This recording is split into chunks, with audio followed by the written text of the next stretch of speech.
বিধায়কের শ্বশুর বাড়িতে হুকিং করে বিদ্যুৎ চুরি, এহেন ঘটনা ক্যামেরাবন্দি হতেই হইচই পড়ে যায় পুরো এলাকা সহ ভিন্ন জায়গায়। ঘটনার খবর পৌঁছে যায় পূর্ব বর্ধমান জেলা শাসকের নিকটে। বিরোধী দলনেতাদের মুখে কটাক্ষ। ঘটনা পূর্ব বর্ধমান জেলার খণ্ডঘোষ ব্লকের খণ্ডঘোষ গ্রাম এলাকায়। বিদ্যুৎ চুরির ঘটনায় খণ্ডঘোষ বিধানসভার বিধায়ক নবীন চন্দ্র বাগের শাশুড়ি এবং শ্যালক অভিযুক্ত। চুরির ঘটনায় ভুল স্বীকার করে বিধায়কের শাশুড়ি সুমিত্রা রায় এবং সম্বন্ধী অভিজিৎ রায়। সুমিত্রা রায় এবং অভিজিৎ রায়ের বক্তব্য, আমরা খুবই গরিব, 10,000 টাকার বিদ্যুৎ বিল বকেয়া থাকায় বিদ্যুতের দপ্তর লাইন কেটে দিয়েছে এবং মিটারেরও সমস্যা ছিল আমাদের, তাই বিনা বিদ্যুতে থাকতে না পারায় কয়েকদিন আগে হুকিং করেছি। এটা অন্যায় হয়েছে আমাদের, হুকিং খুলে দিচ্ছি। পূর্ব বর্ধমান জেলার জেলা শাসক আয়েশা রানী বলেন, এই বিষয়ে আমরা বিদ্যুৎ দপ্তরকে খতিয়ে দেখে ব্যবস্থা নিতে বলবো। এলাকার বাসিন্দা তথা সিপিএম এর জেলা কমিটির সদস্য বিনোদ ঘোষ জানান, হুকিং এর বিরুদ্ধে প্রচার করা উচিত বিধায়কের, কিন্তু তার আত্মীয়রা হুকিং করে বিদ্যুৎ চুরি করলে তিনি অন্যদের কিভাবে সচেতন করবেন। বিজেপির জেলা সহসভাপতি মৃত্যুঞ্জয় চন্দ্র বলেন, বেশিরভাগ তৃণমূল নেতারাই যে চোর তা বাংলার মানুষ জানেন। সমস্ত রকম চুরিতে অভ্যস্ত ওনারা, এটা অবাক করার বিষয় নয়।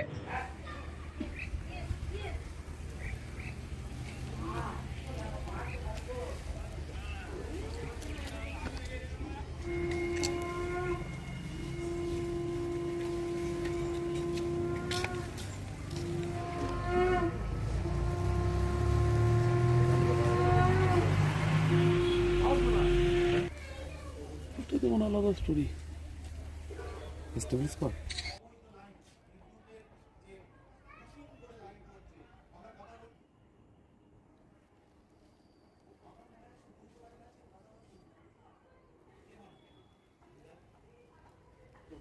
এবিপি আনন্দ খণ্ডঘোষ পূর্ব বর্ধমান।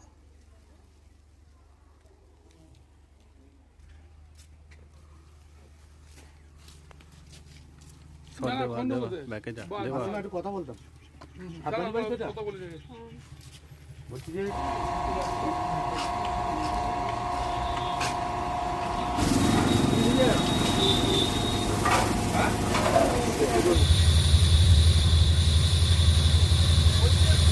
খণ্ডঘোষের তাঁতিপাড়াতে খণ্ডঘোষের বিধায়কের হচ্ছে শ্বশুর বাড়ি, সেখানে দেখা গেল হুকিং করে বিদ্যুৎ নিয়েছে। ঠিক আছে, আমরা এগুলো এসিবিসি ডিপার্টমেন্টকে বলবো, এগুলো একটু ফিল্ড ইনকোয়ারি করে ভেরিফাই করে ব্যবস্থা নেওয়ার জন্য। কতদিন ধরে চালাচ্ছেন হুকিং? বেশি না, ছিল ওটা। দুটো বাড়িতেই কি মানে হুকিং করা আছে? না না, এটাই রিসেন্ট করলাম। আর ওই বড় বাড়িটাতে হুকিং করা? না, ওটা এখন কারেন্ট নিয়ে নেয় বলে এখন দিয়ে আছে, কারেন্ট ওটাই হয়ে গেছে। আচ্ছা, কিন্তু এইভাবে হুকিং করে আর এগুলো এটা ডিস্টার্ব হয়ে গেছিল। আপনার অভিজিৎ রায়। আপনার মায়ের নাম কি? সুমিত্রা। হ্যাঁ, কারেন্ট আছে আমার। হুকিং করা আছে তো? হ্যাঁ, হয়নি তো, এটা তো অন্যায়। ঠিকই খুলবেন নাকি এরপর? লাগবে না, আগের জায়গাটা এটা আমার শ্বশুরের নাম আছে, এইটার শ্বশুরের আছে আর আমার স্বামীর আছে। আমার নাম সুমিত্রা রায়। আমি বেরিয়ে কার কে মানে নবীন চন্দ্র বাগের কে হন? খণ্ডঘোষ বিধানসভার তৃণমূল কংগ্রেসের বিধায়ক নবীন চন্দ্র বাগের শ্বশুর বাড়ি হুকিংয়ে চলছে। বিদ্যুৎ চুরির অভিযোগ যেটা পাওয়া গেছে, এটা তৃণমূল নেতাদের চরিত্র। বেশিরভাগ তৃণমূল নেতারাই যে চুরিতে সিদ্ধহস্ত, সেটা এই বাংলার মানুষ জানে। নতুন কিছু নয়, এতে অবাক হওয়ার কিছু নেই। আসলে এই রাজ্যের তৃণমূল নেতারা চাকরি চুরি, গরু চুরি, কয়লা চুরি, পাথর চুরি করে তিহার জেল থেকে যদি বেরিয়ে আসতে পারে, তো সামান্য বিদ্যুৎ চুরিটা তাদের কাছে কোনো অপরাধ বলে তারা গণ্য করে না। আসলে তৃণমূল পার্টি করলে তৃণমূলের নেতা এবং তার আত্মীয়রা তারা নিজেদেরকে আইনের ঊর্ধ্বে ভাবে। এই রাজ্যের পুলিশ প্রশাসন যাদের উচিত আইন রক্ষা করা, তারা যে তৃণমূলের দলদাসে পরিণত হয়েছে এটাও তৃণমূল নেতারা জানে। তাই তারা আইনের ঊর্ধ্বে উঠে যে কোনো ধরনের অপরাধ তারা করছে। আর সেই কারণেই এই ধরনের একটি ঘটনা, বিধায়ক যার কাজ হচ্ছে সংবিধান রক্ষা করা, যাকে তার এলাকার মানুষ এবং বাংলার মানুষ একজন আদর্শ মানুষ বলে মনে করবে এবং তার আদর্শে পথ চলবে, সেই বিধায়কের শ্বশুর বাড়ি, মানে তার দ্বিতীয় বাড়ি বলা চলে, সেখানে যদি বিদ্যুৎ চুরি হয়, এর থেকে দুর্ভাগ্যের আর কিছু হয় না এই বাংলার কাছে।